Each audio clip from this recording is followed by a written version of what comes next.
সময় হয়েছে ফারাক্কা 40 কিলোমিটার দূরে ৭,৫০০ ফিট উচ্চতায় দ্বিতীয় ফারাক্কা বাঁধ নির্মাণের। মাঝরাতে মানুষের ঘুমন্ত অবস্থায় বাঁধ ছেড়ে দিয়ে তারা আজীবন ঐতিহাসিক আনন্দ পায়। এতে প্রতি বছর বাংলাদেশে প্রায় ৩০০ কোটি মার্কিন ডলার ক্ষতি হয়। যদি পরোক্ষ হিসাব করা হয় তাহলে ক্ষতির পরিমাণ অনেক বেশি হবে।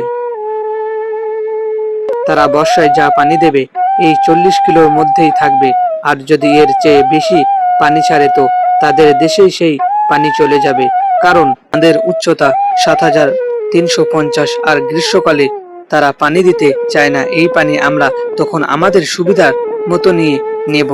তাই সময় এসেছে এখন আমাদের দ্বিতীয় বাঁধ নির্মাণের দরকার। আমরা চাইলে সামনে দিয়ে আরেকটা বাঁধ নির্মাণ করতে পারি। আমাদের বাংলাদেশে প্রচুর পরিমাণে প্রবাসী ভাইরা আছে, ওরা চাইলে আর একটা নতুন ফারাক্কা থেকে দ্বিগুণ বাঁধ তৈরি করতে পারবে।